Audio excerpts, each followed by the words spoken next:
deficits, or more broadly, the current account deficit, that really has more to do with the balance between total savings and how much we're spending it and investing.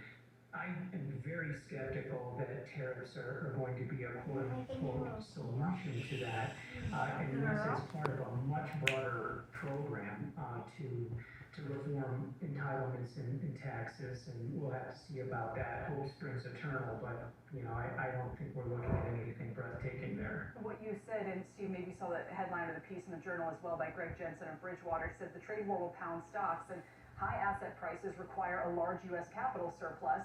We don't have that, and so everyone's trying to add this up to say the math doesn't make sense here to have all of these things happening at the same time. I'm going to say this at risk of my job, Kelly, but what President Trump is doing is insane. It is absolutely insane. It is about the 8th reason we've had for the tariffs, and now he's saying he's putting 50% tariffs on Canada unless they agree to become the 51st state. That is insane. There is just no other way of describing it. And the trouble, Kelly, is that it shows there are no bounds around President Trump. This is very different from the first administration, where there were people around him who seemed to, I don't know what the word is, but smooth over some of the edges now.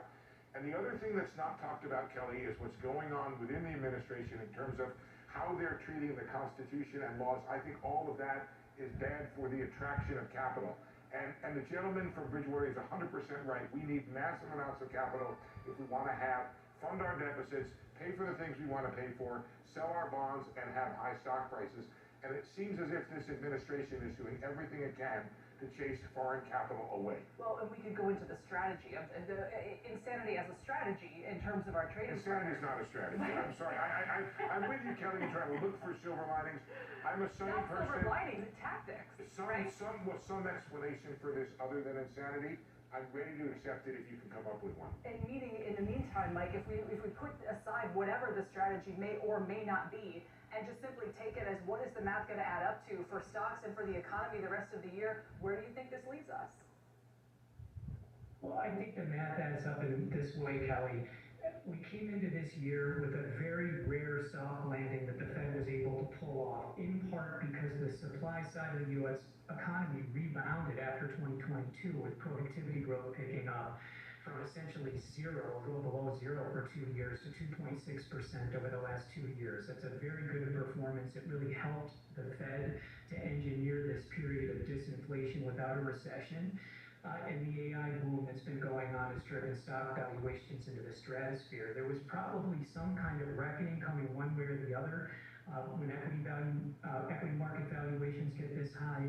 But what we're doing here is purposely throwing sand in the gears.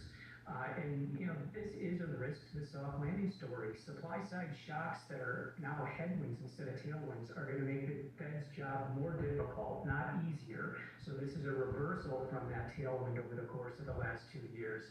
I don't see why you would run that risk. I guess the thinking is, let's take the pain now for a payoff later on. But I think the stock market is telling you it's pain now because there's going to be pain later on.